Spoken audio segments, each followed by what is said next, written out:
Gostaríamos de começar falando um pouco sobre a sua origem familiar, família de origem, né? Onde é que você nasceu, e seus pais. Sim, eu sou lisboeta, filha de lisboetas, mas com avós de outros pontos do país.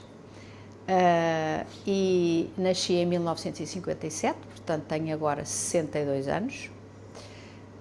Cresci no Concelho de Oeiras, digamos que era o que se poderia chamar, a brincar, uma menina da linha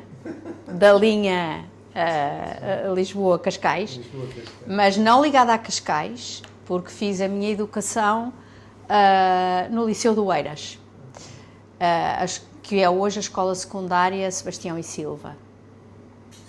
E cresci numa família de classe média alta, posso dizer. O meu pai era médico, os dois ainda são vivos. O meu pai era médico, a minha mãe era doméstica, portanto dedicava-se à casa, aos filhos. Cresci com empregadas em casa. Eu tenho mais 2 irmãos. Somos 3 filhos. Eu sou a mais velha dos 3. E os mais velhos têm sempre características especiais, numa fratria. Aquela ideia de responsabilidade. Qual o nome dos seus pais? O meu pai, Joaquim Nunes de Almeida, e a minha mãe, Maria Eugénia de Seabra Nunes de Almeida. Você disse que seus avós vieram de outra parte de Portugal? Sim. Então, o meu avô Seabra vem da Bairrada, portanto, nasceu em Mocofores. Não sei se nasceu em Mocofores, mas, portanto, cresceu em Mocofores, numa família de 9 irmãos. Era médico, formou-se em Coimbra, na Universidade de Coimbra, e depois casou com a minha avó, que eu não sei se nasceu em Lisboa, mas cujo pai era da Covilhã. E o meu avô Seabra era descendente do António Luís de Seabra, Visconde de Seabra, que é o homem que foi responsável pela escrita do primeiro Código Civil português, de 1800, temos que ir ver a data, não me quero enganar, será um escândalo familiar se eu me enganar, mas é o Código de Seabra. Qualquer jurista português conhece o António Luís de Seabra. Aliás, ele está representado no friso da Faculdade de Direito da Universidade de Lisboa, é uma daquelas personalidades jurídicas. É o António Luís de Seabra, sim, grande amigo do Alexandre Herculano, que vivia numa casa em Mocofores, que ainda hoje pertence, é a quinta da nossa família. E, portanto, foi reitor da Universidade de Coimbra, etc. Portanto, a família Seabra vinha da Bairrada. Depois, do lado do meu pai, o meu pai é Pardal Monteiro Nunes de Almeida. Pardal Monteiro é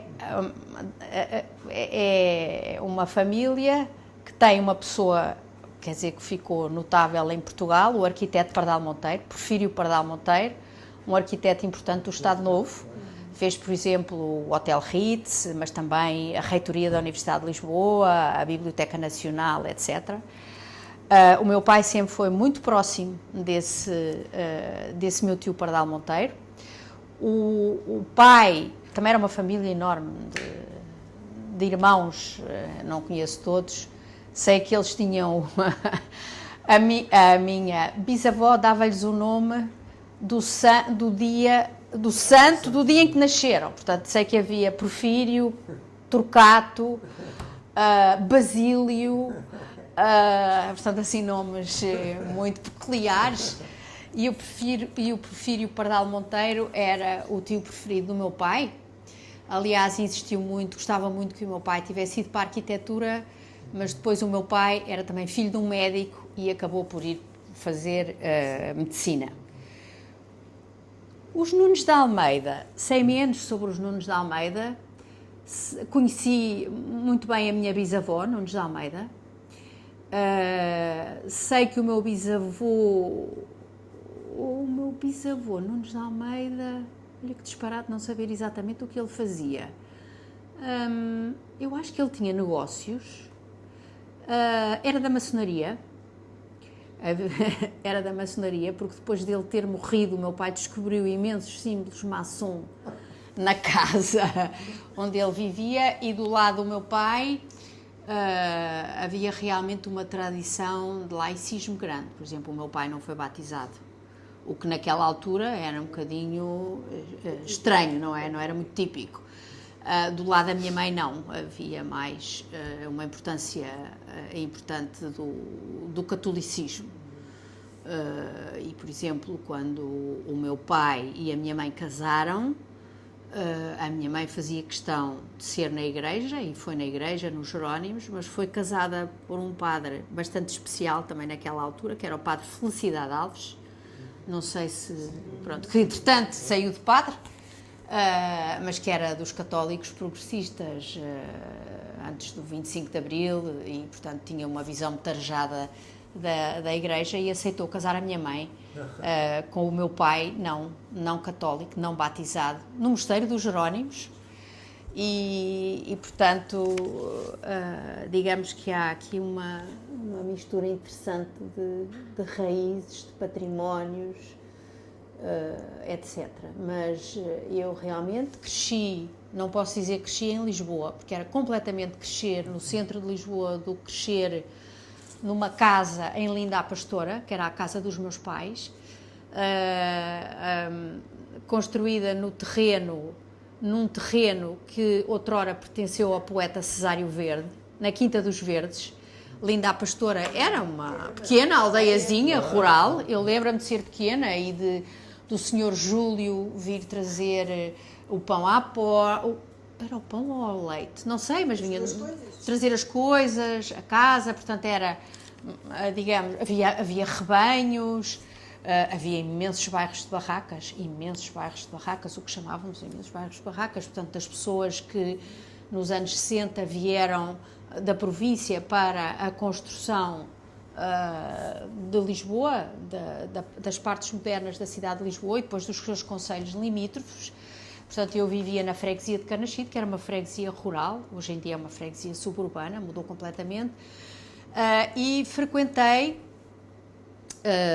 tive um percurso escolar no início um bocadinho atribulado, porque o meu pai, como médico, foi mobilizado para a guerra colonial. E eu vivi entre os 5 e os 7 anos, e com a minha irmã do meio, nós vivemos com o meu pai e a minha mãe em Moçambique, no norte de Moçambique, no que então se chamava Porto Amélia e que hoje em dia é Pemba. O meu pai era médico no hospital, foi mobilizado para lá e foi médico no hospital. E eu voltei para Portugal, quer dizer, naquela altura Moçambique ainda era Portugal, não era? Supostamente, ainda estava em Portugal. Mas voltei para Portugal com 7 anos, e, portanto, com um ano de atraso na entrada da escolaridade, porque se entrava com 6 anos. E então comecei por... os meus pais inscreveram-me num colégio que era o Beiral, que ainda hoje existe, um colégio católico, e eu fiz um ano... Não. Este aqui em Lisboa, aqui em Benfica, começou assim. E depois a intenção deles, porque eu era boa aluna, era fazer 2 anos num ano para não perder aquele ano de ter estado em África com os meus pais e não ter frequentado a escola. E a diretora desse colégio chamou o meu pai e a minha mãe quando eles fizeram esse pedido de eu fazer 2 anos num ano, e disse ao meu pai e à minha mãe que um dia seria uma honra para mim dizer que eu tinha perdido um ano pelo meu pai ter estado na guerra colonial. E o meu pai ficou de tal maneira chocado com essa resposta que me tirou da escola imediatamente. E então conseguiu pôr-me, entrei no colégio inglês, no St. Julian's, em Carcavelos, na parte portuguesa, e aí fiz 2 anos num ano, e estive naquela escola privada, na parte portuguesa, portanto, sem grande contacto com os ingleses, até ao meu segundo ano do liceu. À altura em que então passei para o Liceu Nacional do Oeiras, naquela altura chamava-se. E adorei andar no Liceu do Oeiras, adorei, apesar de até, portanto, o 25 de Abril aconteceu quando eu estava no último ano do liceu, mas eu adorei andar no Liceu do Eiras, as minhas amigas, apesar de tudo era um liceu muito aberto, comparado a liceus do centro de Lisboa. Por exemplo, nós tínhamos professores que tinham sido expulsos de liceus de Lisboa porque eram militantes do MDP-CDE. Tive grandes professores, por exemplo, tive um grande professor de matemática, o Silva Paulo, não sei se tu alguma vez, que é descendente do Sebastião e Silva. Sebastião e Silva é um matemático português, bastante importante. E, portanto, o Liceu do Eiras, apesar de tudo, era arejado. Mas ainda vivi numa altura em que tinha que obrigatoriamente usar-se bata, uma bata branca, assim, tínhamos aqui um losango, sim, correspondente ao ciclo, com o nome LNO e com o ciclo, se era o primeiro ciclo, o segundo ciclo, ou assim. Lembro-me de não se poder usar calças, as raparigas não poderem usar calças, não tínhamos aulas mistas, portanto as raparigas estavam de manhã e os rapazes estavam à tarde, e aquilo eram cenas épicas, a saída das raparigas do liceu, que estavam os rapazes todos à espera para entrar, e portanto aquelas picardias habituais. E lembro-me de ter uma professora de inglês, a Miss Patrício, que morreu há pouco tempo, que era uma professora icónica naquele liceu, pelo seu conservadorismo e quer dizer, em mentalidade fechada e moralmente muito repressiva, que houve finalmente, creio que, não sei quando é que terá sido, mas na altura do marcelismo, certamente, houve um decreto-lei que permitiu as raparigas irem de calças para a escola, debaixo da bata, mas com calças, e porque nós tínhamos um frio horrível durante o inverno. Meias até ao joelho. Sim, meias até ao joelho, aquelas coisas todas. Bom, e a minha mãe, no dia seguinte a ter saído desse decreto-lei, mandou-me de calças para o liceu. Mandou-me de calças para o liceu, cheguei à aula de inglês com a Miss Patrício, que me viu de calças e disse: menina número 38. Eu era a 38 porque tinha vindo de uma transferência, não sei o quê. Apresente-se aqui no estrado, porque as aulas, nós tínhamos ela falava assim, em inglês. She spoke like this. Her accent in English was as xixi. Mas ela falou comigo em português e disse: menina número 38, apresente-se aqui no estrado. E eu lá fui, cheia de medo. Ela manda-me assim, dar uma volta, diante de toda a aula, e diz assim: olha para as minhas calças, eram umas calças quentinhas, de flanela. E disse-me: bom, se trouxer estas calças, ainda autorizo. Agora não me pareça cá com aquelas calças de ganga. Portanto, foi esta a minha estreia. Eu vivi isto quando conto aos meus filhos estas coisas. Eles acham que a mãe é completamente desvairada. Por exemplo, os rapazes tinham suspensões, ou seja, ficavam proibidos de ir às aulas, e isso contava como faltas não justificadas, por saltarem, tentarem invadir o liceu durante a manhã, quando lá estavam as raparigas. Portanto, havia este ambiente certamente conservador e repressivo, mas ao mesmo tempo nós tínhamos os canais de amizade, etc. Lembro-me de contínuos que eram da PIDE, por exemplo, a contínua, a Rosa, que controlava o acesso aos livros da biblioteca, portanto nós não podíamos escolher qualquer livro. O meu marido, que também andava no Liceu do Eiras, uma vez quis ir, estava a gravar, ele fazia um programa na rádio que era aos 5, as aventuras dos 5, ele era o David dos 5, durante anos fez o David dos 5, da emissora nacional, é engraçado, exatamente, para nós percebemos, e depois quando mudou de voz ficou o Júlio, que era mais velho, bom, mas não interessa, ele estava a gravar um programa, e eles quando começavam a gravar o programa nunca sabiam o fim da história, e ele estava doido para saber o fim da aventura. E pai, com 14 anos ou não sei o quê, foi à biblioteca e pediu à Dona Rosa o livro dos 5. Ela não lhe deu, disse que já não tinha idade para ler aquele livro. Portanto, ela controlava tudo. Bom, mas portanto, fiz a minha educação toda no Liceu do Eiras, que era, via-se das janelas do liceu, via-se a praia, Portanto, aqui era num alto deserto, portanto, nós tínhamos a noção que aquilo era um espaço enorme, etc. Mas depois entrei no Liceu do Eiras há uns anos e fiquei desiludidíssima pelo tamanho, parecia tudo muito mais pequenino, muito mais aconchegado, etc. E nesse sentido, portanto, eu fui socializada, que não é... Eu depois vim a conhecer mais tarde colegas meus de Lisboa e era diferente, Depois...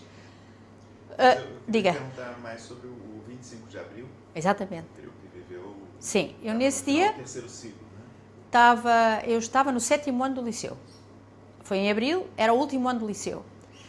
E, curiosamente, eu estava numa turma experimental de matemática, porque com a reforma Veiga-Simão, tive a sorte de apanhar a reforma Veiga-Simão, em que nós podíamos fazer como é que eu hei de dizer, uma escolha cirúrgica das disciplinas que queríamos ter nos 2 anos finais do liceu. E eu estava nessa altura a pensar ir para Física, era a minha vocação, era ser física, tinha sido muito influenciada pela Madame Curie, adorei Química. A Química, quando nós dávamos aquela Química da Física, as tabelas, a tabela de Mendeleev, para mim foi uma coisa assim, um espanto, aquilo... Uma revelação, achei aquilo uma sombra e li imenso sobre... Portanto, a minha ideia era ir para Física, tirar o curso de Física, e estava numa turma experimental de matemática, onde se dava matemática moderna. Era proposto aos melhores alunos do ciclo anterior a entrada nessa turma, se eles quisessem seguir uma fileira científica. Era o meu caso. E eu fui, e pela primeira vez tive aulas mistas, com rapazes e raparigas. E eu pude escolher matemática, física, história, inglês. Tínhamos aquela disciplina obrigatória de Organização Política e Administrativa da Nação, OPAN. Ainda havia mais alguma coisa. Português. Português, claro. Inglês, já disse? Já disse. Acho que eram estas, não estou a ver mais nenhuma. Era estas, mas portanto era interessante porque tinha disciplinas que eu gostava muito, como por exemplo História, não perdi História, e por outro lado tinha a Física e a Matemática Fundamental mais avançada.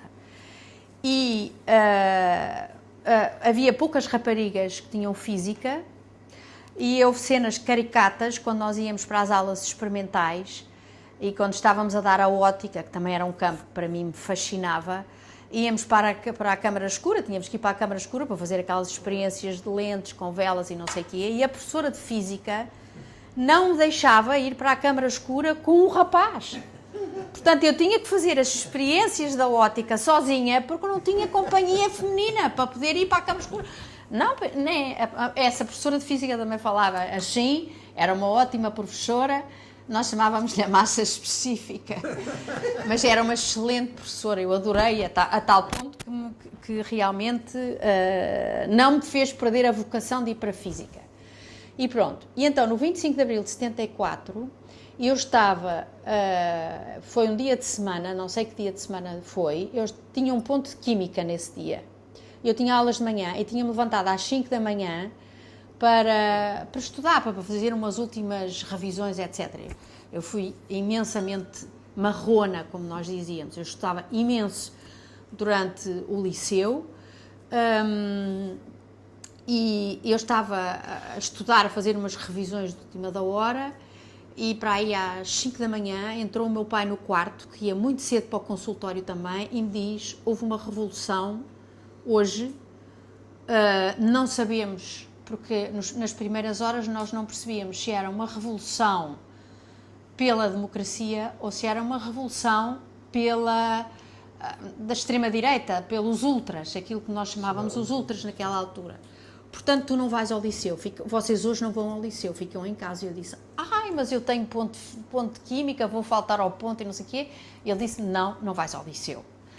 Pronto, e a partir daí foi um entusiasmo brutal. Lembro-me de ir com os meus pais para as ruas em Lisboa, virmos de carro e ver e ver os soldados nas ruas com aquelas imagens que depois nós vemos com as metralhadoras, com flores. No próprio dia 25 ou nos dias... Não, talvez no dia 26. No dia 25 lembro-me de estar a gravar todos os comunicados do Conselho da Revolução. Aí deve ter sido a minha primeira... o meu primeiro tico sociológico... Ai, caiu qualquer coisa. O meu primeiro tico sociológico de pôr-me a gravar na emissora nacional os contactos... Pronto. E ficámos em casa, em suspenso. Sei que os meus pais passaram o dia ao telefone, a falar para aqui, a falar para acolá, etc. E depois, pá, talvez no dia 26, quando nós percebemos que não era uma revolução de repressão contra o Marcelo Caetano, mas era uma revolução pela democracia, nós fomos, lembro-me de andar nas ruas, daquela emoção, de ir ao 1º de Maio, a partir daí fui, sim, foi aquela coisa histórica, milhões, a alegria que havia na rua, era uma coisa. Acho que nunca mais houve um momento em Portugal em que nós vivêssemos uma emoção, um sentido de comunidade, um sentido de alegria esfuziante. Foi inesquecível. Quer dizer, ainda hoje fico feliz de ter tido essa experiência numa idade ainda que me lembro. 17 anos. Com 17 anos, sim, 17 anos. E o restante do ano escolar? Como foi? Aquilo foi, sei lá, foi uma balda. Foi uma balda, porque... Esse conservadorismo de comportamento... Explodiu no liceu? Sim, completamente. Depois, já não me lembro, devem ter saneado o reitor. Nós tínhamos um reitor. As aulas foi uma alegria. Sei lá, eu acho que já de um dia para o outro mudou tudo radicalmente, sem qualquer... Não me lembro de cenas de agressividade, não havia agressividade em lado nenhum. Essas professoras que você se referiu também. Eu já não as tinha, tinha outras professoras e pronto, nós depois, foi assim, as notas, portanto, estudou-se muito pouco e depois facilitou-se porque nós podíamos ter ou não ter as notas do último período, imagina. Portanto, só se nós tivéssemos notas boas é que nós queríamos as notas do 3º período. Portanto, senão ficávamos com as do 1º e do 2º período. E já não me lembro como fiz, eu tinha umas notas muito altas, portanto, já não me lembro como é que fiz. Portanto, acabei o liceu e pronto, e foi realmente uns anos... Como é que isso alterou depois a tua trajetória? Pois, teve um impacto enorme. Ora bem, o que é que aconteceu? Eu estava... Viragem da física, exatamente. Bom, a sociologia apareceu completamente por acaso. Já vos vou desiludir, porque... entretanto, eu filiei-me no PS, no Partido Socialista, os meus pais também. Já não sei porquê. Depois havia várias pessoas amigos dos meus pais. Eu tive uma parte da minha família que emigrou para o Brasil. Portanto, mas não era uma família muito chegada, digamos, o núcleo dos nossos laços familiares. Emigrou por causa da Revolução? Por causa da Revolução, sim. Que estavam ligados aos negócios, estavam ligados aos negócios, etc. Foram para o Brasil. Fez parte daquela vaga de imigrantes, primos em 2º grau e 3º grau, foram para o Brasil. E nós ficámos todos cá. E, portanto, eu foi a primeira sensação de ver o país em ebulição e de perceber um movimento social. Perceber, está aqui uma coisa interessante, mais concreta, a mudança, a luta pela justiça, pela democracia, por valores diferentes. Era uma abertura completamente diferente. Isso, evidentemente, não me deixou indiferente. E então eu comecei a pensar, eu não vou para a física, porque física é muito abstrata, é muito laboratorial, eu acho que quero participar nesta luta, portanto, se calhar eu devo ir para Direito. E pensei, e portanto disse, não, deixa a física, deixa estas áreas científicas, e mas é para Direito. E podia ir para Direito, porque exatamente tinha Português e História, não havia qualquer problema. E foi as minhas professoras de Física e de Matemática estavam ai, mas que pena, não sei o quê, não sei o que mais, mas pense lá bem, e assim, não, quero ir para Direito, pronto. E, portanto, encaminhei-me para ir para Direito. E acabei o liceu a pensar que iria fazer Direito. O que é que aconteceu? Tivemos o serviço cívico. Eu fui o ano em que tivemos um ano, ficámos parados, em que fomos fazer o serviço cívico.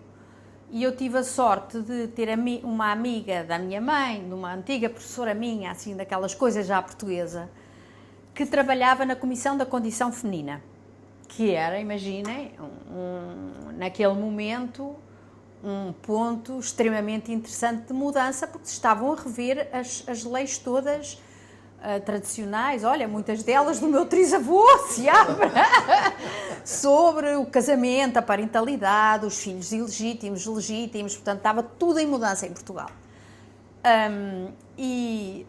Eu fui fazer o serviço cívico para a Comissão da Condição Feminina, que era na altura dirigida pela Maria de Lourdes Pintacilgo, que era uma pessoa realmente brilhante. Ela era uma mulher... Eu não tinha assim um contacto muito próximo com ela, não é? Porque ela era a diretora. E eu era uma miúda que para lá andava a fazer umas tarefas, trabalhei com a Isabel Barreno.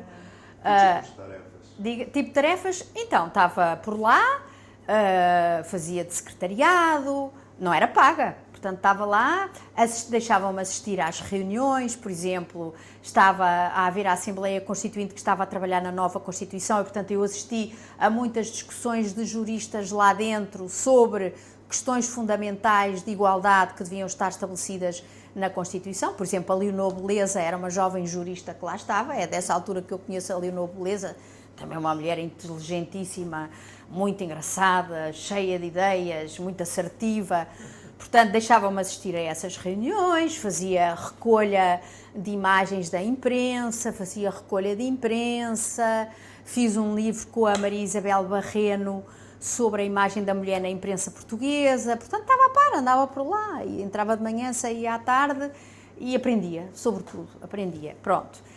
E foi mesmo o serviço cívico. Houve colegas meus que foi um ano completamente perdido, não tive interesse nenhum, mas para mim foi muito formativo do ponto de vista da minha como pessoa e até como futura socióloga. Bom, e então, o que acontece? A Faculdade de Direito naquela altura estava fechada. Esteve fechada durante um ano, havia lutas naquela altura entre o Durão Barroso, que era MRPP, e o Santana Lopes, lembram-se dessas alturas, etc. Portanto, a Faculdade de Direito continuava fechada e os meus pais e a minha mãe, que sempre incutiram em nós a importância de ter qualificações, éramos duas raparigas e um rapaz, as duas primeiras raparigas e um rapaz, mas para as raparigas eles tiveram sempre um clima de grande exigência e sempre nos meteram na cabeça que nós tínhamos que ser autónomas. Curiosamente, a minha mãe voltou à universidade a seguir ao 25 de Abril. Fazer o quê? Foi fazer História na Faculdade de Letras e foi colega de colegas meus aqui no ICS, do Nuno Monteiro, do Bernardo Vasconcelos e Sousa, do Eduardo Sintra Torres, que tinha sido meu colega no liceu, imaginem, noutras áreas. A rotina doméstica em casa se alterou com 25 de Abril? Completamente. Olha, deixámos de ter empregadas, a minha mãe começou a ir para a faculdade, mas entretanto eu também saí de casa, portanto eu saí de casa, já vou explicar porquê. E o que é que aconteceu? Portanto, a faculdade estava fechada e os meus pais estavam a ver com muita preocupação, diziam, mas tu vais tirar aqui um curso de Direito, isto vai ser um curso que não vai valer nada, um diploma que não vai valer nada, porque isto está tudo a saca, a Faculdade de Direito, já viste o que é isto e não sei o quê. E começámos a pensar em alternativas. E naquela altura eu tinha um primo direito da minha mãe que vivia em Genebra, na Suíça, que era exilado político espanhol, mas que estava em Genebra. E a minha mãe começou a dizer, mas porque é que tu não vais, mas é fazer um curso que seja reconhecido, uma coisa decente e não sei o quê. Olha, podias ir para Genebra, está lá o tio Afonso e a tia Chiara, ela era chilena, Está lá, ias para lá, não sei o quê, era uma experiência gira, não estava a gostar nada da ideia de sair de Portugal naquela altura. E, portanto, resisti bastante e assim, mas depois achei que era importante realmente ter um curso à séria. E convenci-me. E comecei a pensar, bom, mas se eu vou para Genebra, vou fazer direito suíço. Naquela altura ainda não se falava nada da União Europeia, nem de coisa nenhuma, nada, zero. Nós estávamos aqui num canto da Europa completamente desprezado, começava a ser fora da União Europeia, completamente fora de tudo, éramos um país periférico, etc. E eu então pedi o catálogo dos cursos da Universidade de Genebra, folhei e fui lá disse assim, Sociologia, olha, isto se calhar é o que há de mais parecido com Direito, imagina.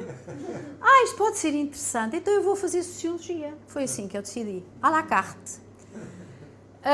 E então, eu tive que me candidatar e fui tratada como eram os estudantes oriundos de países árabes, países africanos, etc. Não reconheceram o meu diploma do liceu. Não, naquela altura. Não me reconheceram e, portanto, eu tive que fazer exames de admissão à Universidade Suíça. E tive que me preparar para exames nacionais que tinham lugar em Friburgo, lá uma cidadezinha no meio da Suíça, que aconteciam anualmente, e enquanto eu estava a fazer o serviço cívico, tive que ver o programa desses exames, tive que fazer exames de matemática outra vez, exames de física, exames de francês. Francês eu não tinha problema porque nós estudávamos muito francês no liceu, ao contrário do inglês. E, portanto, mas tive que me preparar para física, para matemática, porque eram outras áreas, preparei-me sozinha.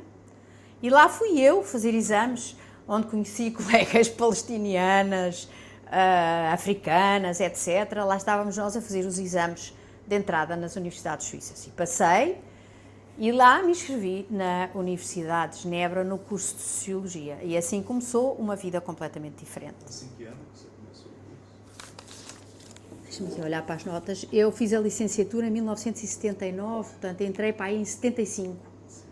Em 75 entrei na Universidade de Genebra no curso de Sociologia, onde, imaginem, fui colega da Madalena Matos e do Pierre Guy Bantif.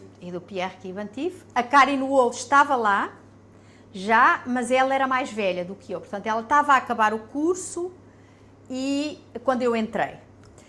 E pronto, e portanto, vivia em Geneve, tinha esse meu tio espanhol, tive esse apoio familiar. A Madalena, a Nena, também tinha a tia dela, onde ela residia com a tia Fernanda, e portanto eu tinha esse apoio da família.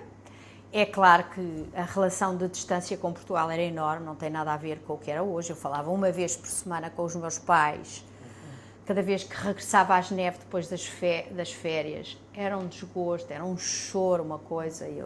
Eu adorava lá estar quando lá estava, mas o regressar a Portugal, voltar a Portugal e depois ir embora era traumático. Aquelas despedidas eram traumáticas, ainda hoje as despedidas para mim são traumáticas.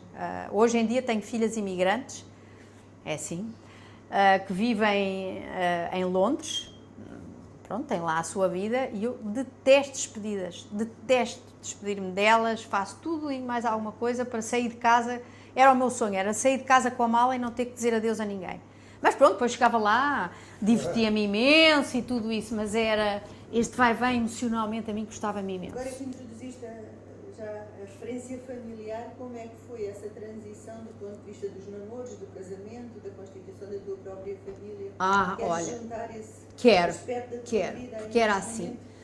Eu meti na cabeça, é engraçado, que eu estava em Geneve temporariamente, mas que o meu lugar era em Portugal e que eu nunca daria nada do meu saber, nem da minha profissão, a outro país que não fosse Portugal. Era um bocadinho a ideia de que eu tinha sido uma privilegiada de estar em Geneve, embora vivesse com contas muito contadas. Portanto, eu tinha que ter uma vida muito regrada. Portanto, eu nunca vivi com dificuldades na vida, mas eu tinha um budget que tinha que gerir em Geneve e, portanto, não havia cá conversas para nada de extra.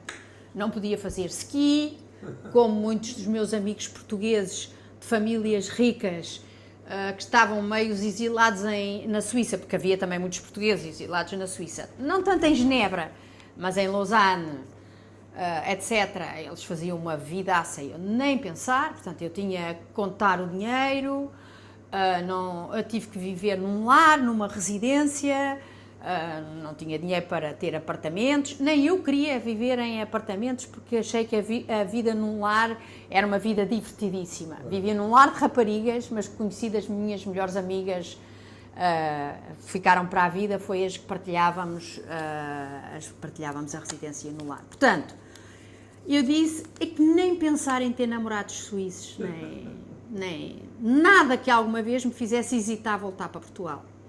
Portanto, eu tentei despachar tudo o mais depressa possível. Fazia uma maratona de exames. Os meus colegas faziam 3 exames aqui, 3 exames acolá. Eu não. Achava que aquilo era tentar despachar, quer dizer, fui muito boa aluna, mas, portanto, uma loucura de trabalho para fazer o mais rápido possível vir para Portugal. E já vim fazer até sobre um tema português. Estás a perceber? Portanto, já fiz cá, depois do curso, que era um curso de 3 anos, em que tínhamos uma brutalidade de cadeiras por ano, já não sei dizer, tínhamos cadeiras anuais, 8 ou assim, 7, 8 cadeiras anuais. Eu fazia-as todas, para não ficar nada atrasado, nem houve muitos assim, fazia todas, na primeira época, para ter as maiores férias possíveis, para não ter que voltar em setembro, e aquilo era tipo empreitada, era assim, uma missão. Eu estava ali temporariamente, não queria ter nenhum laço afetivo, para além dos amigos, etc., não queria ter nenhum laço afetivo com o Manel, não. Depois voltei para Portugal para fazer a tese, recuperei os meus amigos do liceu e aí comecei a ter uma vida afetiva diferente. Mas fiz sempre era uma espécie de um voto, quase, de dizer. Porque eu sabia que se me ligasse ia hesitar. Eu não queria. E o curso de Sociologia, como era nesses anos? O que consistia o curso? O que é que se estudava? Sociologia.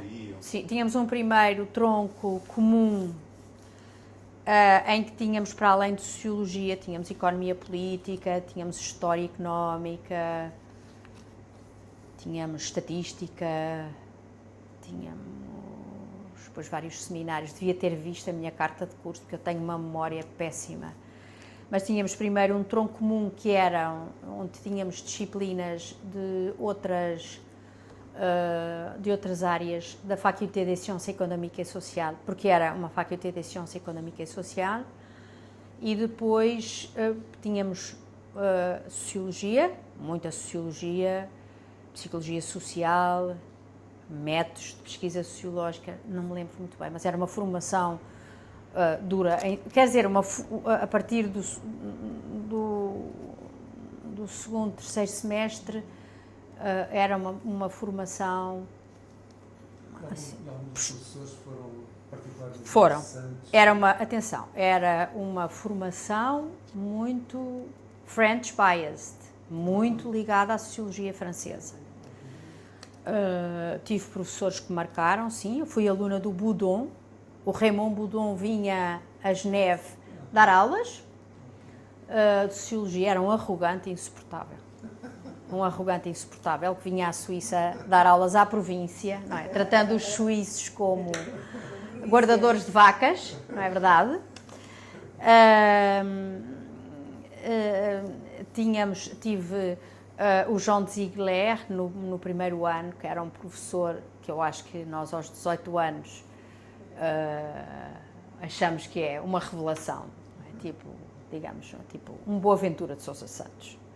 Depois, nesta idade, já temos outra maneira de olhar para aquilo que eles nos contavam, mas era um professor muito, muito inspirador, muito desafiante, interpelava-nos e, portanto, falava de lutas sociais, falava da América Latina, o que é que uma miúda aos 18 anos, foi com a idade que eu fui para lá, gosta de ouvir, é disso, não é? Portanto, foi isso que te levou a fazer a tese sobre o tema das lutas não, urbanas? Por acaso, não, acho que não. sobre movimentos sociais. Talvez, olha, nunca pensei nessa relação, porque eu só tive o João de Ziegler na Sociologia Geral do primeiro ano. A tese decidia no último ano e foi orientada pelo João Kellerhals, portanto, que era uma pessoa de uma área completamente diferente. Mas sim, tive professores como o João Kellerhals, que era um grande especialista da Sociologia da Família, o Patrick Delobier, o Larive d'Épinay, o Baudon já disse, o Jean-Claude Deschamps, em Psicologia Social, que morreu há pouco tempo. Morreu há pouco tempo? Não, há 2 meses, para aí. E pronto, portanto, era um ensino bastante, como é que eu ia dizer, do ponto de vista pedagógico, era muito conservador. Eu hoje olho para aquilo como um ensino muito conservador, mas também estávamos naquela altura, acho que era diferente. Mas quando eu dei aulas no ISCTE já era diferente aqui, era muito diferente, era mais, os professores eram muito mais, bom, os professores eram suíços e, portanto, os suíços são sempre contidos, reservados, são muito competentes naquilo que dizem, são muito exigentes por exemplo, nas abordagens metodológicas, mas são pouco exuberantes e às vezes havia aulas difíceis de suportar, mas nós tínhamos um grupo de alunos muito bons e, portanto, entre nós era um ambiente muito interessante. Eu estudava imenso com a Nena e com o Pierre também, e, portanto, tínhamos debates muito estimulantes. Esse tema das lutas urbanas em Portugal, apareceu como foi a sua escolha? Eu fiz com a Madalena, com a Nena. Podíamos fazer uma tese, a mémoire de licence, foi em conjunto. E nós interessámos-nos pelo projeto SAL, que foi um projeto de realojamento de pessoas que viviam em bairros de barracas, a seguir ao 25 de Abril, feito por um conjunto de arquitetos portugueses. Era uma política pública de realojar em bairros especificamente construídos para isso, famílias que viviam em barracas. E era muito interessante porque nesses projetos de arquitetura eram integrados os valores e as rotinas e os hábitos familiares das famílias que os iam ocupar. Ou seja, não foi construir prédios sem critério, não. Havia um diálogo das populações com os arquitetos e com os responsáveis pelos planos desses bairros para integrar na concepção das casas, na concepção dos bairros, alguns valores que eram importantes para essas populações, que todas elas tinham uma origem rural, sobretudo o sul do país, do Alentejo, do Algarve. Nos anos 70 ainda não eram tanto os provenientes dos países africanos, muito menos. Eu tenho a ideia que eram sobretudo portugueses. Migrações internas. Sim, as migrações internas. Nós sabemos que houve movimentos migratórios muitíssimo intensos, muitíssimo volumosos entre a província, entre a terra e a cidade, e, portanto, a Madalena e eu fizemos um estudo sobre esse movimento. Mas houve a tua vinda para Portugal, para Lisboa, e um ingresso já como profissional. Exatamente. Estava a Sociologia a explodir em Portugal. Exato. Nessa altura. Portanto, eu apanhei os primeiros passos da Sociologia. Por exemplo, sou o sócio número 40 da Associação Portuguesa de Sociologia. 40. Hoje em dia são o quê? A tua entrada para isso antes da APS? Exato, antes da APS. Ora bem, eu comecei por ser colaboradora externa do Gabinete de Investigações Sociais. Estive aqui a ver em 1980. Que é o antecedente do ICS. Você regressou para Portugal quando?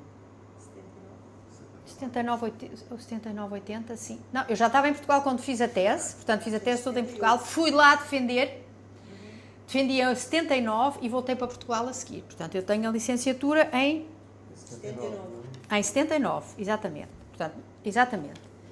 Portanto, eu voltei, em 80 fui trabalhar para o GIS como assistente e através do GIS fui dar aulas para o ISCTE, porque a grande maioria dos professores, dos investigadores que estavam no GIS, no Gabinete de Investigações Sociais, eram professores no ISCTE, do curso de Sociologia que entretanto tinha sido criado. Exato. Tínhamos, nomeadamente, o diretor do GIS, o professor Adérito Cedas Nunes, que é um dos criadores da licenciatura, um dos pilares da Sociologia no ISCTE. E, portanto, eu comecei a trabalhar no ISCTE muito novinha, com 20 e poucos anos, era assistente... Como é que era? Assistente auxiliar? Assistente estagiário. Assistente estagiário, exatamente. Tive 3, 4 anos a dar aulas no ISCTE. Mas como é que você chegava com 22 anos e ganhava emprego? Sim, naquela altura era completamente diferente. Já vou dizer. Isto foi propósito Do Cedas Nunes. Porque, agora, coisas muito curiosas. O professor Pires Cardoso, não sei se vocês conhecem o professor Pires Cardoso, não tem ideia. Ora bem, o professor Pires Cardoso era um jurista, ele era simultaneamente jurista e economista e foi um grande estudioso do corporativismo em Portugal. E chegou a ser, durante alguns meses, ministro do Salazar. Só que não aguentou. Portanto, era um homem do regime, mas não aguentou e, portanto, saiu de ministro. E era professor, creio eu, no antigo ISEF, Instituto... Não era ISEF naquela altura, era ISE, acho eu. Instituto Superior de Economia. O tempo quando o Cavaco se formou. Economia e Finanças. ISEF, exatamente. Instituto Superior de Economia e Finanças. Bom, e o que é que acontece? O professor Pires Cardoso teve um papel muito importante nas ciências sociais em Portugal, porque ele era um homem muito aberto, intelectualmente, admirava imenso a inteligência do Adérito Cedas Nunes, que era um economista de formação, tinha sido aluno dele, mas que era um homem católico progressista, portanto estava muito ligado à oposição em Portugal, a certas franjas da oposição. E o Adérito Cedas Nunes foi o ideólogo quem criou o Gabinete de Investigações Sociais. Em 1960 e poucos. Isso vocês podem confirmar. 1960, estamos a falar de 1960. E o Pires Cardoso aquilo primeiro chamava-se Gabinete de Estudos Corporativos. E o grande patrocinador, que era ao mesmo tempo um protetor, porque ele era associado a uma figura do regime, era o professor Pires Cardoso. Mas o professor Pires Cardoso tinha assim uma visão de futuro, viu no Adérito Cedas Nunes alguém que podia ter um projeto muito importante para a ciência em Portugal, no campo dos estudos corporativos, dos estudos sociais. E deu carta verde, no fundo, ao Cedas Nunes para criar a sua equipa. E o Adérito, sempre eles jogaram de uma forma muito inteligente entre a proximidade ao regime e ao mesmo tempo a liberdade intelectual, e o Adérito criou o Gabinete de Investigações Sociais, onde foi chamar intelectuais da maior craveira. O João Ferreira de Almeida, o Madureira Pinto, a Eduarda Cruzeiro, a Maria de Lourdes Lima dos Santos, o Manuel de Lucena, a Filomena Mónica mais tarde, quem é que havia? O Zé Carlos Ferreira de Almeida, estou-me assim a lembrar destes, estão-me a faltar nomes de certeza, mas pessoas que tinham formações noutras áreas disciplinares, mas que se interessavam pelas ciências sociais. E, portanto, naquele gabinete começou-se a estudar sociologia, antropologia, os grandes autores das ciências sociais contemporâneos dos anos 60, nomeadamente o Bourdieu, o Lazarsfeld, etc. Bom, então, mas o que é que vem o Pires Cardoso? O Pires Cardoso era avô dos meus primos Seabra. Ou seja, conhecia-me de pequenina, portanto, conhecia-me por causa dos meus primos, era o avô Zé, pronto, e eu conhecia-o de pequenina. E quando eu voltei de Geneve, ele disse-me, ouve lá, mas tu tens que ir falar com o Cedas Nunes. Tens que ir falar com o Cedas Nunes, tens que ir trabalhar com o Adérito e tal. E escreveu uma carta, um cartãozinho de recomendação ao professor Adérito Cedas Nunes.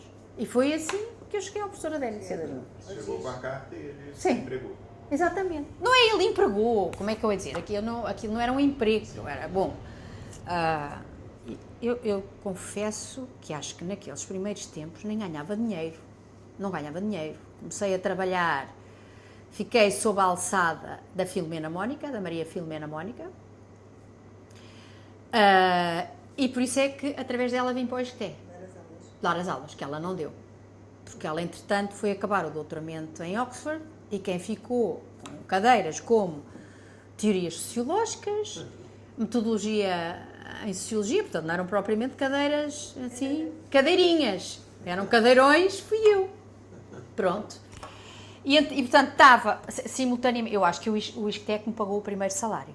O ISCTE me pagou o primeiro salário. Eu, entretanto, para ganhar dinheiro, pus-me a dar aulas de inglês, fazia destas coisas, pronto, para arranjar dinheiro para passar férias, antes de ter um contrato de trabalho, mas naquela altura era tudo muito mais fácil do que hoje, quer dizer, quem era bom,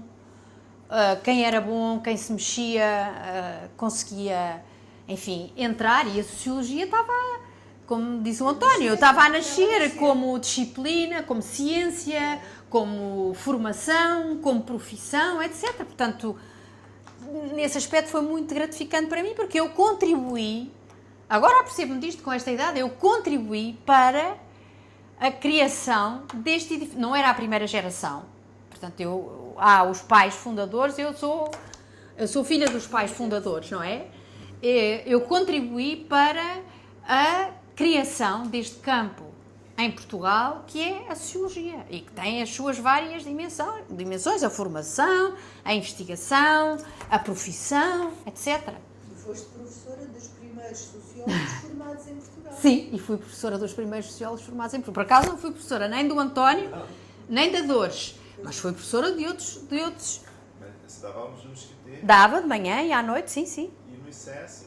No ICS não, no GIS. No GIS fazia investigação. Fiz investigação nos bairros de barracas, porque me interessava muito perceber, até nessa altura publiquei um livro, Do Campo à Cidade, interessava muito perceber como é que se processava do ponto de vista das práticas familiares, e nomeadamente das práticas femininas, estava sobretudo interessada do ponto de vista das mulheres, como é que se fazia a transição do campo para a cidade. Havia mudança, não havia mudança, o que é que mudava, o que é que não mudava, pronto. Você já via na época a família como seu tema privilegiado? Sim, Família... sim, acho que sim. Influência do Jean Keller House? Talvez, da influência do Jean Keller House, sem dúvida nenhuma, influência do Jean Keller House, que era um grande especialista da sociologia da família, mas agora vou contar uma história que é engraçado, que fique para a memória futura, que é o seguinte. Eu estava a fazer investigação, portanto, sem ninguém me pagar, quer dizer, com gravadores, etc. Desafiei a Maria Manuel Vieira, ao João Peixoto, que foram meus alunos, a Cristiana Bastos, que eu também conhecia, fomos os 4 para os bairros da Portela ou Turela, ali no concelho do Eiras, portanto, fazia trabalho de campo. Entrávamos naqueles bairros, entrevistámos mulheres, etc. Tive várias publicações sobre esses assuntos, mas pronto, depois... comecei a pensar que me tinha que doutorar. E o que é que eu pensei? Bom, eu fiz a minha licenciatura em Geneve, vou fazer o meu doutoramento em Geneve. Achei que era talvez o mais natural. Entanto, já tinha casado, tinha um filho, etc. Bom, e comecei-me a interessar pelas famílias operárias e pelo Barreiro. Famílias operárias porquê? Comecei a achar muito interessante, havia naquela altura, na sociologia portuguesa, e fortemente influenciada pelo João Ferreira de Almeida, que era meu colega no gabinete de investigações sociais, e depois no Instituto de Ciências Sociais, porque em 1982 o GIS integra a Universidade de Lisboa, portanto passa a ser uma das escolas da Universidade de Lisboa e é o Instituto de Ciências Sociais. E, portanto, muito influenciada pelos trabalhos do João Ferreira de Almeida, foi uma grande influência em mim, achei muito interessante a nova abordagem que ele fazia, e depois vocês, com a vossa abordagem também, prosseguiram, que era olhar para a classe social a partir do grupo doméstico. E eu tinha trabalhado muito sobre estas famílias que faziam a transição do campo para a cidade e pensei, era muito engraçado fazer qualquer coisa nesta área. Famílias e classe social. Bom, e então fui falar com o professor Adérito Cedas Nunes, que ele era uma espécie, de vez em quando íamos ao gabinete dele,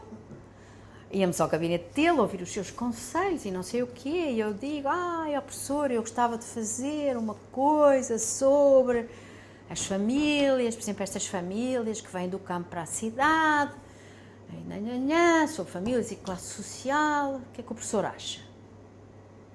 E ele disse, se quiser, porque pensei, é interessante estudar estes meios operários aqui em Lisboa. E ele diz-me assim, Ana, mas porquê é que não vais estudar os operários no Barreiro? E no Barreiro? Aquilo nunca me tinha passado pela cabeça. No Barreiro? E ele disse, Ana, já pensou? O Barreiro tinha... Ele disse assim, o Barreiro é facílimo. A Ana apanha o barco e está lá do outro lado em meia hora. Tem-nos aqui todos. Isto tudo bem, vai ver bem o caso do Barreiro no tecido industrial português. Porque eu andava, é verdade, porque eu estava muito influenciada por aquela história dos camponeses parciais, lembras-te? Pronto, e portanto eu queria as coisas parcialidades, era era o que estava trendy naquela altura, era os operários parciais, os camponeses parciais. E o Cedas Nunes diz assim, mas é estudar operários puros e duros. puros e duros, vá para o Barreiro. Fiquei a pensar naquilo, depois comecei a estudar coisas sobre o Barreiro, assim, mas isto é uma coisa absolutamente fantástica, porque isto destoa completamente da ideia que nós tínhamos do Portugal de Salazar, pequenino, rural, provinciano, ele tinha uma concentração operária, das grandes concentrações operárias europeias, o Barreiro chegou a ter 10.000 operários, e operários fabris, de fábricas, depois tinha ali havido um modelo paternalista, portanto aquilo realmente... A dica do professor Cedas Nunes foi uma coisa absolutamente espantosa. Ele era um homem assim. Falava pouco. Aliás, ele acho que era um professor chatérrimo, porque era muito monocorde e etc. Escrevia maravilhosamente. Ainda hoje, quem lê os textos do Cedas Nunes não pode deixar de ficar encantado com a maneira, com o português que ele utiliza. É uma coisa extraordinária. Bom, e fui eu para o Barreiro. Estudarem para operários puros e duros, como se houvesse operários que não... Mas a expressão dele, achei muita piada. Bom, e então candidatei-me a um financiamento, da então GNICT, para fazer o estudo. Como achava que não ia ter financiamento nenhum, fiz um projeto megalómano. Entrevistas, portanto, estudar os corticeiros, estudar os operários da CUF, depois fazer um estudo na atualidade, etc. Mas o que é que acontece? Eu tive financiamento total. Portanto, eu tive que fazer tudo.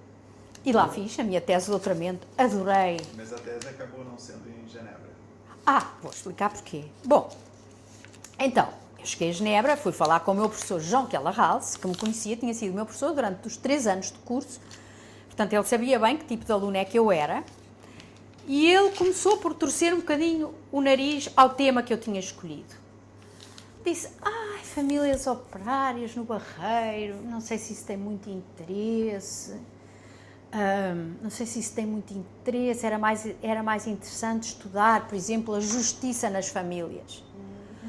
Francamente, eu não estava nada interessada em estudar a justiça nas famílias, até porque ele era uma pessoa muito interessante, mas com um modelo que eu achava muito fechado. Eu não me revia, quanto mais estudava, menos me revia naquele modelo.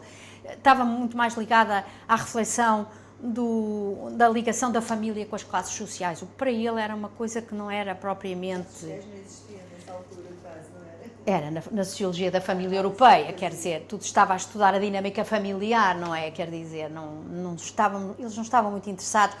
Por outro lado, eu achava muito interessante a introdução da componente histórica, que acho que foi marcante na sociologia portuguesa naqueles anos. A ligação à história, para mim, era importantíssima. Fartei-me de ler os historiadores do Antigo Regime, aquela escola francesa toda fantástica, eles faziam parte do meu património, portanto, eu não queria abdicar disso. Disse-me, não era muito justiça nas famílias, não sei o quê. E depois disse-me outra coisa que foi pior, mas a Ana é casada, tem um filho, quer ter mais filhos, Eu disse, sim, quero. É porque eu não estou a ver como é que, vivendo em Portugal e com esses encargos familiares, consiga fazer uma tese de doutoramento. Isto dito por um sociólogo de família. Em Geneve. Ele disse que consiga fazer uma tese de doutoramento em Geneve, num país periférico como Portugal. Eu saí, a conversa acabou ali, eu fiquei em choque. Foi a primeira vez na vida que alguém me disse que ser mulher, uma jovem mulher, como nós dizemos, em maternidade ativa, pudesse ser impedida de fazer o que quer que seja, à partida. Eu saí, eu não tive resposta para aquilo. Eu disse, eu vou pensar, pronto. E fiquei sufocada, senti-me sufocada, e telefonei para o meu marido e disse-me, imagina tu que ele me disse isto. O meu marido disse um enorme palavrão, manda esse gajo, tarará, e pensa noutra alternativa. E eu fui no dia seguinte dizer, olha, eu não quero fazer a tese em Geneve, nem consigo. E ele aí ficou chocado. Mas não quero, não quero. Eu não quero estar ao pé de uma pessoa em que tenha que estar a justificar o que valho a toda a hora. Quer dizer, demonstrar que eu sou capaz. Disse. Em francês, claro. Em francês, claro. E disse, em Portugal eu tenho outras condições para fazer a tese que não tenho aqui. Portanto, não quero. E fui falar com o João Ferreira de Almeida, ele sabe desta história. Eu fui muito honesta com ele. E ele disse, vamos a isso. Embora ele dissesse, Ana, um estudo sobre família para nós ainda é assim, cheira a bolor, etc. Mas o João tem uma... Pronto, e depois começámos a falar, e ele disse, vai, faz e tal, e não sei o quê, pronto. A gente podia voltar um pouco a falar do seu casamento, família, filhos, já apareceu aqui, né? Sim, então casei-me em 82, com ele não foi meu colega no liceu, com alguém que também tinha andado no liceu, que teve uma viragem profissional idêntica à minha. Portanto, somos pessoas de grandes vocações. Ele ia para Direito, portanto, fez a linha, ele ia para Direito, e, portanto, não estava na turma experimental, como eu estava. Ele ia para Direito, chegou ao 25 de Abril, inscreveu-se na Faculdade de Direito, viu esta balda, tinha amigos em Engenharia no Técnico, portanto, começou a assistir às aulas do Técnico. Ele sempre foi muito bom a matemática e a física, e disse, não, afinal eu não quero fazer Direito, eu vou, mas é para Engenharia, e foi fazer Engenharia Civil no Porto. No Técnico, não é o Instituto Superior Técnico, é no Técnico. Bom, foi para o Técnico. O meu sogro tem 6 filhos e o sonho dele era ter um filho advogado.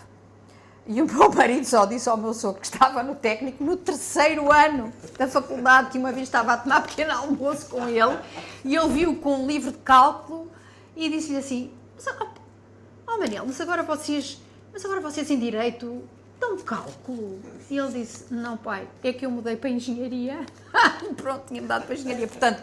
Já estava no 3º ano, sim. Aquelas famílias grandes em que os pais têm uma relação bastante mais distante com os filhos. E, portanto, casei-me com ele, reencontrámos numa das minhas vindas a Portugal, casei com ele e tivemos 3 filhos. Um primeiro nasceu no primeiro ano em que fazíamos anos de casado, portanto, eu casei-me a 3 de julho de 82 e o meu filho mais velho nasceu a 3 de julho de 83. Depois tive uma segunda filha em 86 e uma terceira filha em 90. E como é que foi fazer essa trajetória de elaboração da tese, pesquisa para a tese, com esse projeto familiar? Maternidade e vida acadêmica. Porque eu sempre pensei... Bem, tinha ajudas, claro. A casa da minha mãe era uma casa muito importante, foi uma casa importante para os meus filhos. Mas, sabem, quando eu entrevistei aquelas mulheres que tinham vindo do campo para a cidade, eu percebi-me de uma coisa, quer dizer, aquelas ideias que nós tínhamos na cabeça de que uma coisa é o trabalho, outra coisa é a família, que isto tem que ser muito bem gerido, etc. Eu pensei para mim, não, isto vai ser all in one. vou ter que me aguentar. Ter filhos é tão natural como outra coisa qualquer. Isto só me vai fazer bem à saúde e à cabeça, e realmente nunca tive nenhuma depressão a fazer a tese. Aproveitava sempre. Bem, não tinha os prazos que temos hoje. Eu tive 6 anos para fazer, fiz a tese em 6 anos. Mas, na verdade, com 3 filhos, não é? 6 anos. E o ter os partos era assim uma quebra muito salutar para a cabeça. E, por exemplo, aliás, a última filha nasceu-me um mês depois de eu ter entregue a tese de doutoramento. Ela nasceu em outubro e eu entreguei em setembro. Aliás, lembro-me, coitado do meu pai, estava-me sempre a perguntar: "Oh filha, já escreveste a conclusão?" E a conclusão, claro... não era a conclusão, a introdução. E claro que nós sabemos que a introdução só se escreve no fim.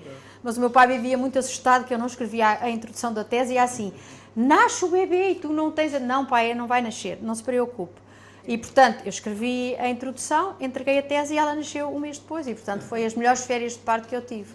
Portanto, foi assim, foi atribulado, mas tudo se faz. Falaste da tua entrada no ISCTE, da tua experiência de docente no ISCTE, mas ela depois foi... Depois eu tive que escolher, vou-te explicar. Naquela altura, sendo eu assistente, eu tinha que fazer uma escolha entre ser docente no ISCTE, não podia manter as duas, como fizeram outros colegas meus. Era uma lei bastante estúpida na altura, mas foi assim. E eu optei por ficar no ICS. E pronto, como investigadora. E fazer a carreira. Eu tinha que escolher entre a carreira docente e a carreira de investigação. E, portanto, eu escolhi fazer a carreira de investigação e, portanto, depois, desde pequenina, que estou aqui no ICS. Portanto, ficaste exclusivamente... Quantos anos letivos?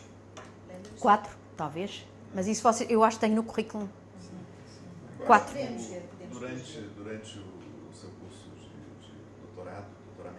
Não tive curso de doutoramento.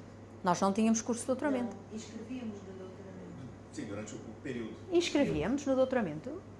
Eu acho que não me inscrevi em doutoramento nenhum. Não. Estava no ICS e estava a fazer a investigação para o doutoramento. E depois, sim, inscrevi-me para defender o doutoramento no ISCTE. Exatamente. Depois fiz a tese com o João Ferreira de Almeida, acabei a tese e fui defender a tese. Fiz o meu doutoramento no ISCTE. As provas de doutoramento fiz no ISCTE. Isso sim. Nesse período antes, em dezembro de 87, você foi uma das fundadoras desse grupo de estudos de sociologia da família. Pois fui com a Dores, com a Karen e mais quem éramos? E a Cristina Lobo e a Anália. Sim, fizemos, sim senhora, nós estávamos todas a trabalhar sobre a família e decidimos, tínhamos muito boa relação pessoal, ainda temos, entre todas, e achámos e criámos, era o GREF, não era? Grupo de Estudos sobre a Família, GREF, sim, ainda fizemos cá um colóquio, publicámos as atas desse colóquio, lembras-te? Exatamente, fizemos e começámos, porque nós todas estávamos a trabalhar em famílias e classes sociais, a Dores com os empresários, a Karen em famílias rurais, mas a Karen fez com o Keller House. A Anália, sim, exatamente, classe média, a Cristina com as famílias recompostas, mas nós todas, digamos, estávamos unidas nesse. E depois, na Associação Portuguesa de Sociologia, também tivemos um papel importante. Eu fui presidente da Associação Portuguesa da Sociologia. Fui. Mas fui, espera. Fui para aí a terceira presidente, a primeira mulher, espera. Sim, mas não liguei nada quando comecei. Espera lá, eu escrevi aqui nos rascunhos. Diga? É membro número 40 da APS. Eu era novíssima, não sei, espera lá. Tinha.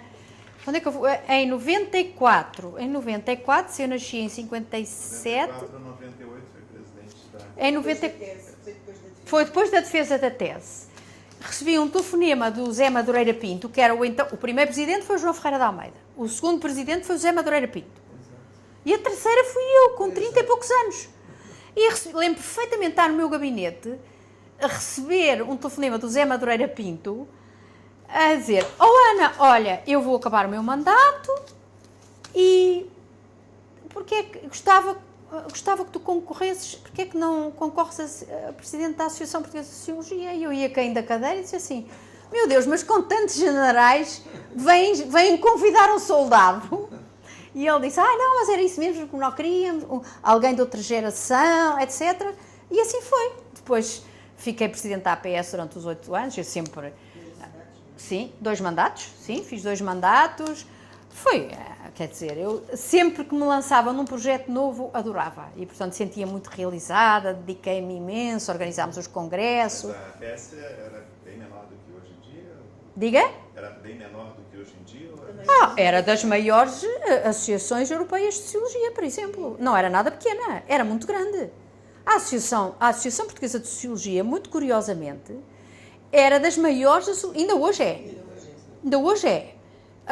Mas nós tínhamos centenas de associados naquela altura. Portanto, não era uma pequena associação. Não era uma sessão, não era uma associação de vão de escada. Era uma grande associação com secretariado. Tínhamos o secretariado no ICS, ainda hoje era, mas quando o ICS estava ali no ISCTE, tínhamos um secretariado. Era uma grande associação. Era uma grande associação.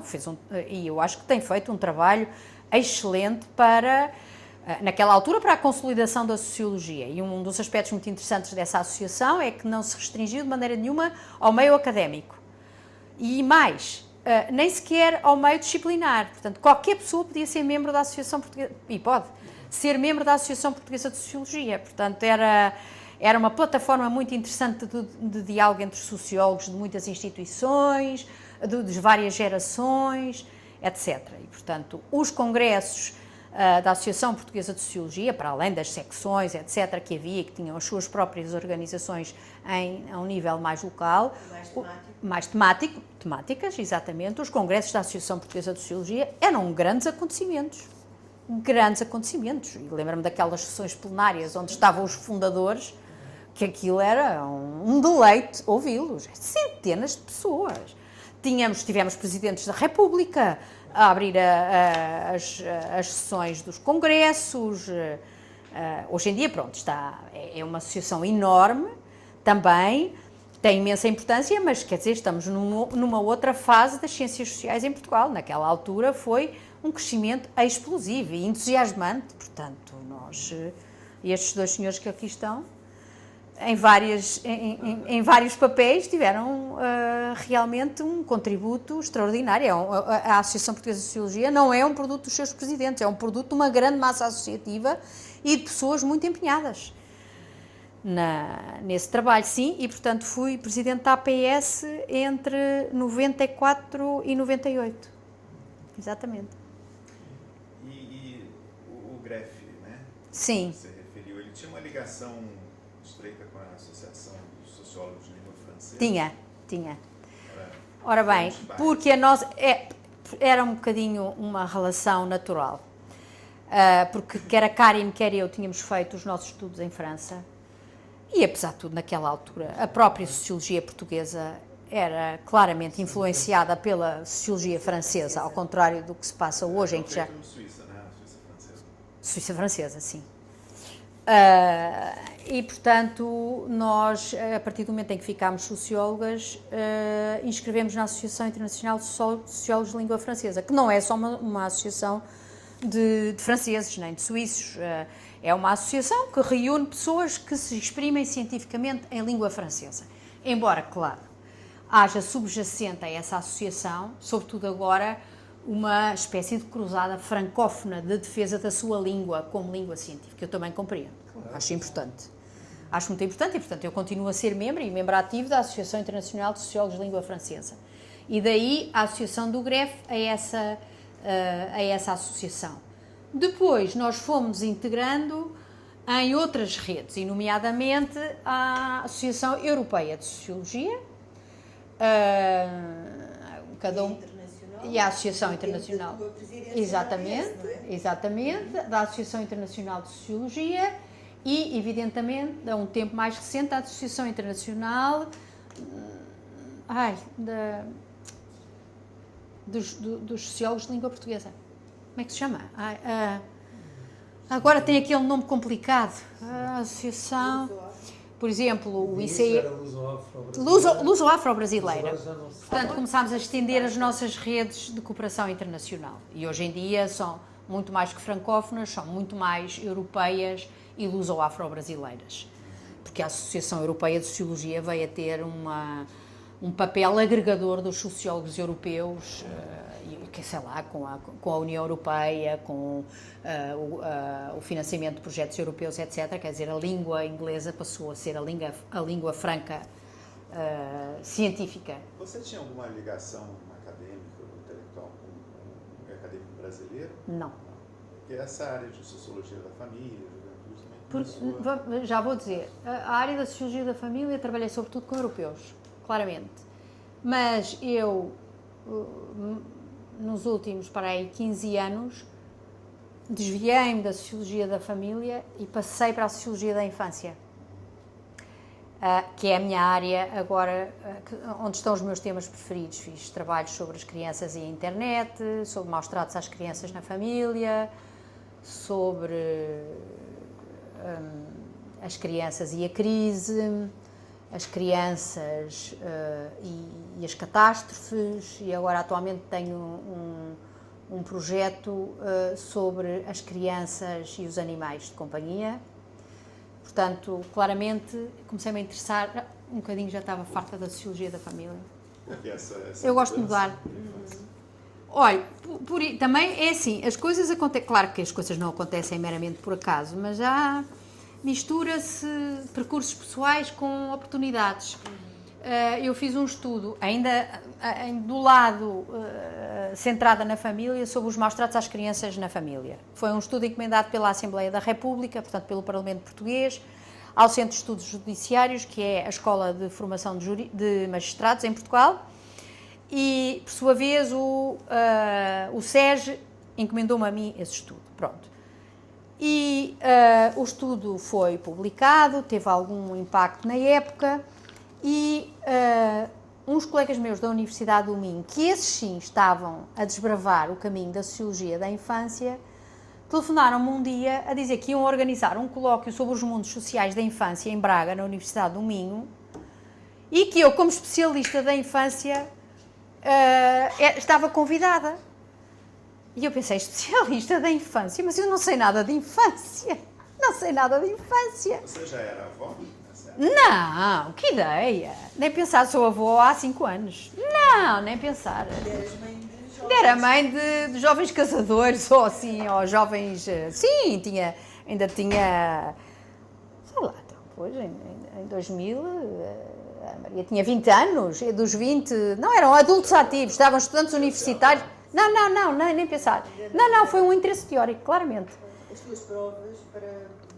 Mas já vai nessa ordem. Bom, e eles disseram, então, mas fizeste aquele trabalho sobre maus tratos às crianças na família? Eu disse, mas fiz, mas não sei nada de crianças, eu sei é de família. Olha, mas está bem, eu vou ao congresso. E comecei a estudar coisas sobre infância, sobre crianças. E nesse congresso encontrei vários investigadores de sociologia da infância e disse assim, olha que era tão engraçada para eu trabalhar. E assim foi. E mudei. Pronto. E comecei-me a interessar sobre a sociologia da infância. E começou foi uma viragem. Parecia-me que estava a recomeçar. Eu preciso, de vez em quando, preciso de recomeçar. Agora também neste projeto sobre as crianças e os animais, também me vieram desafiar para o projeto por causa das crianças, não por causa dos animais, porque eu não tenho animais em casa, nem tenho grande simpatia pelos movimentos de defesa fundamentalistas dos animais, etc. Mas o que é que me interessa? Interessa-me estudar uma outra área, realmente a área dos não humanos, dos animais não humanos. Nós temos uma relação tão próxima com eles, as crianças têm, e eu sei pouco sobre isso. E assim foi também. Portanto, eu sou de... Há pessoas que são tipo serpentes, vão, lá vais, mas estão sempre a trabalhar na mesma área. E eu preciso de alguns estímulos exteriores para mudar e para começar do zero, estudar a bibliografia que há, e assim, entusiasmo com isso. Isso também faz parte, digamos, daquilo que são as dinâmicas familiares. É evidente. E Ou assim, seja, é se evidente. estabelece Repara, isso é muito interessante, quer dizer, eu entro na sociologia da infância pela banda da família, obviamente. Há pessoas que entram pela banda da educação, da escola, eu não, é pela banda da família. Ou seja, o projeto de considerar na família as crianças como atores ativos de construção da dinâmica familiar. A família era muito olhada a partir do casal, tendo como centro de gravidade o casal, a dinâmica do casal, quando muito as redes familiares. É claro que as crianças estavam lá na família, porque quando se faz a morfologia familiar, vai-se saber o número de filhos, a idade dos filhos, a descendência do casal, etc. Mas as crianças são uma espécie de objetos silenciosos que lá estão. Não têm vida própria dentro da família. E era isso que eu queria fazer. E, portanto, entro com evidentemente, com esta minha formação na área da família. Isso foi a função de pró-reitora? Exatamente. Entre 2006 e 2013, a convite do António Novo, eu fui pró-reitora na Universidade de Lisboa. António Novo era o reitor? Era o reitor na altura, sim. E, portanto, foi os anos antes da fusão das duas universidades, da UEL, na qual eu fui pró-reitora, chamada Universidade Clássica, e a Universidade Técnica de Lisboa. Portanto, eu também fiz parte dos grupos que pensaram e trabalharam na fusão das duas universidades, que é um projeto que é, sem dúvida, um projeto do António Novo e do António Cruxerra. Foi uma ideia dos dois, talvez, eu acho que até mais do Novo do que do Cruxerra. Mas pronto. O Cruxerra, nessa altura, era reitor da técnica. O Novo era reitor da antiga Universidade de Classe, da antiga UEL. O António Cruxerra era da técnica e, portanto, eu apanhei não só a UEL, tal como ela era antigamente, como depois o processo de fusão. E eu aí... Intervieste ativamente Sim, no processo. sim. Fazia parte de um grupo que trabalhou a questão dos estudantes, porque eu fazia uma coisa muito gira como pró-reitora, que era, por um lado, tinha a garantia da qualidade, o pelour da garantia da qualidade. Tive que organizar as estruturas todas da antiga UEL, o Sistema Interno de Garantia da Qualidade. Isso por um lado. E que me fez contactar a European University Association, era uma área que eu estava um bocadinho a leste. Mas, sobretudo, o que me interessou, porque me fazia a ponte com os meus interesses de investigação, e com a minha carreira de investigadora, foi ter criado o Observatório dos Percursos dos Estudantes. Ou seja, um grupo de trabalho que dava permanentemente informação sobre os perfis dos estudantes à entrada na Universidade de Lisboa, nos vários cursos, nos 11 cursos da antiga UEL, durante a sua estadia e depois em matéria de empregabilidade. Portanto, nós começámos a fazer estudos sobre os perfis sociais dos estudantes da antiga UEL e vimos como eles eram completamente diferentes. Uma coisa é a Faculdade de Medicina, outra coisa, por exemplo, na altura a Faculdade de Psicologia e Ciências da Educação. Diga. Não, eu queria perguntar sobre os alunos de Sociologia, né? Você tornou-se socióloga há 40 anos atrás. Os alunos hoje, quando você vê de Sociologia, se formando hoje, como é que você compara com a diferença que você tem de ser sociólogo na altura e hoje? É assim, na antiga UEL não havia curso de Sociologia. Não. Na antiga UEL, portanto, só com a fusão das duas universidades é que passámos a ter uma licenciatura em Sociologia no ISCSP. Portanto, eu não sou a pessoa indicada, porque não me tenho dedicado a esses ciclos de ensino, para falar sobre o primeiro e o segundo ciclo do ensino da Sociologia. A minha área de ensino é o terceiro ciclo, sobretudo. Estive ligada aos cursos de mestrado, aos primeiros cursos de mestrado que o ICS fez. Em relação aos estudantes de doutoramento, eu só posso comparar com a minha geração, não é?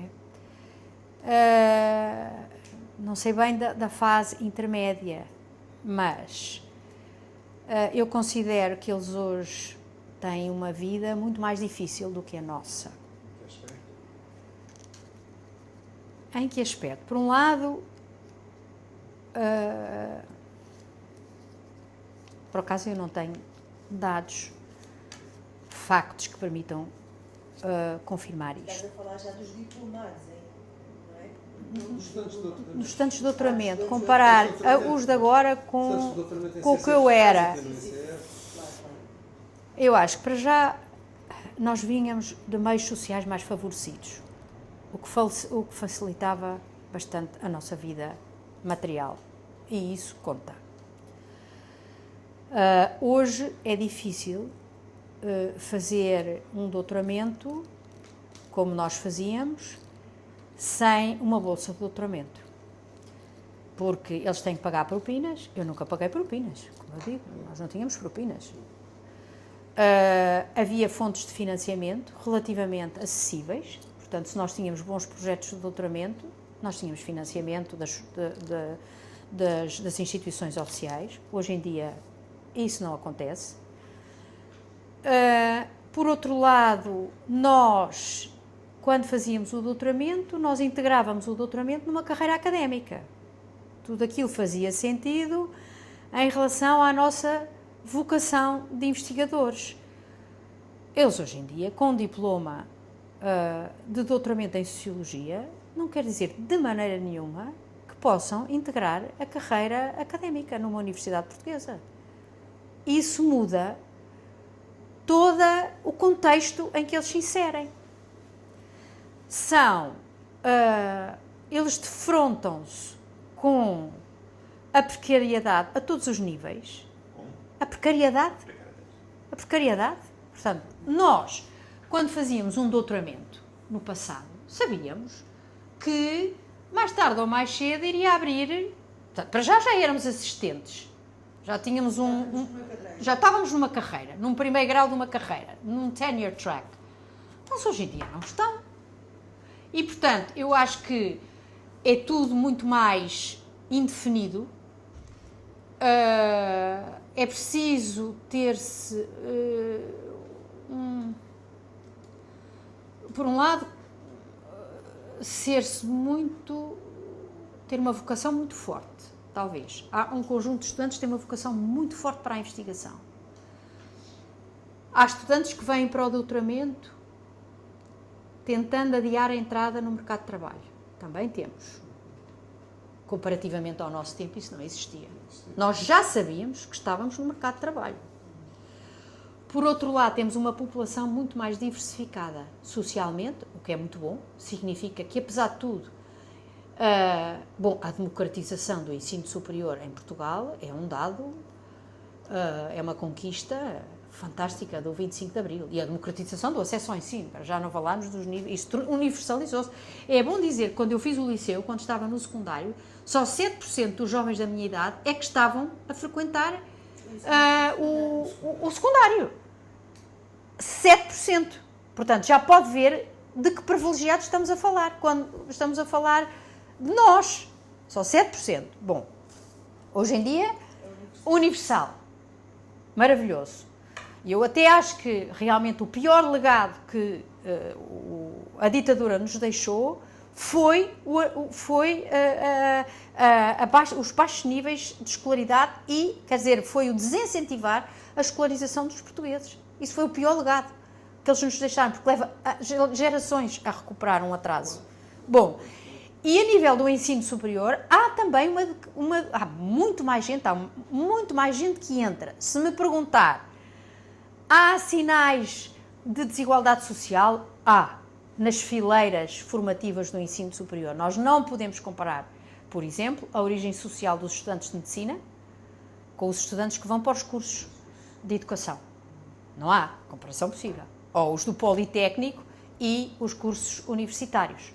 Portanto, aí há sinais subtis de desigualdade, mas olhando para o passado, há um avanço que não pode ser desmentido, que é inequívoco. Portanto, quando vem dizer, há uma grande desigualdade social, mas que houve um progresso, não há comparação possível entre Portugal hoje e o Portugal quando eu tinha 17 anos. E isso é, apesar de tudo, é um dado que nos devia dar esperança, embora os tempos hoje não sejam. Portanto, voltando aos perfis dos alunos, nós temos também, coisa que não tínhamos, acho eu, no passado, mais alunos internacionais, muito mais. sobretudo no caso do doutoramento em Sociologia aqui do ICS, brasileiros. Temos muitos brasileiros, cada vez mais, e agora então com o Bolsonaro, isto vai ser publicado no Brasil, mas temos pena, não é? Com o que se passa no Brasil, com esta nova era Bolsonaro, tivemos um aumento brutal de candidaturas de estudantes brasileiros. Por exemplo, nós no doutoramento em Sociologia este ano foram admitidos 10 ou 11 alunos, não sei bem, a maioria são brasileiros. Temos um brasileiro, um filho de imigrantes portugueses no Canadá, que quis voltar a Portugal, e depois acho que temos 3 portugueses. E, portanto, está a ver, Quando começámos o doutoramento em Sociologia aqui no ICS, nós tínhamos estudantes portugueses, sobretudo. E da carreira universitária. Tivemos muitos atuais. Olha, o atual presidente da Associação Portuguesa de Sociologia foi nosso aluno de doutoramento, o João Teixeira Lopes. Exatamente. Portanto, acho que há uma diferença grande. Por outro lado, como eu digo, em relação ao meu tempo, nós não tínhamos programas de doutoramento. Nós fazíamos o doutoramento, íamos fazendo a investigação e depois sim, escrevíamos para defender provas, acho que foi assim, não tínhamos parte letiva de doutoramento, coisa nenhuma, nada. Era tudo muito mais artesanal, agora está tudo mais formalizado, institucionalizado, tem coisas positivas, não é? Bom, tem mais uma pergunta, mas vocês fiquem à vontade se tiverem. Sim. Eu queria, se a Ana tivesse que selecionar e escolher um livro que a marcou na sua trajetória, o que é que lhe vem à mente?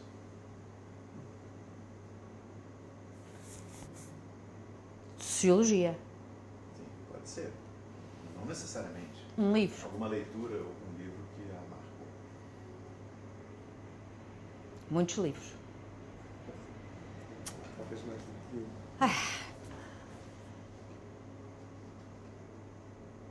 Posso ir para autores? O Bourdieu, eu acho. Talvez fosse o autor. A referência mais forte. Acho que sim. Algum livro em particular, Bourdieu?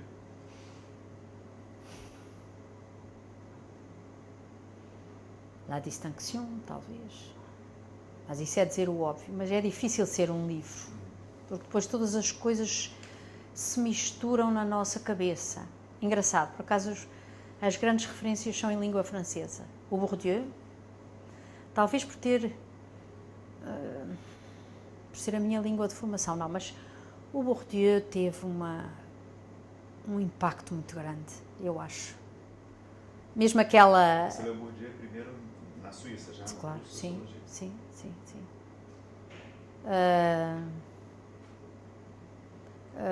O Bourdieu, sim, porque eu acho que... Eu até acho clara aquela maneira de escrever que as pessoas acham complicada e pouco transparente. É preciso entrar na cadência. Uma vez entrando naquela cadência, é tudo muito claro, muito interessante. E talvez mais recentemente o Laïr tem piada. O Laïr, que no fundo é um retomar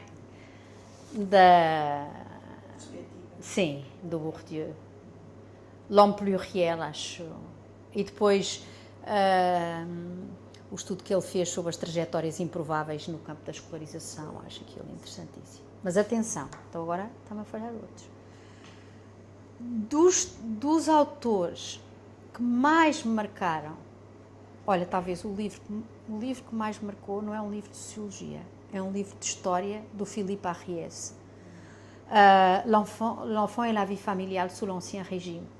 Aquele livro, para mim, foi uma descoberta maravilhosa, não só pela maneira como está escrito, porque é de um francês, porque é o primeiro autor, bom, ele faz parte daquele conjunto francês de historiadores maravilhosos e inspiradores, o Flandrin, o André Bourguière, espero que não me está, mas sobretudo o Flandrin e o Philippe Ariès, que escrevem, que pertencem portanto, que fazem parte daquele grupo das histórias das mentalidades e que foram os primeiros, do ponto de vista da história, a tentar captar os comportamentos privados das famílias da Europa não industrializada, portanto, da Europa do antigo regime.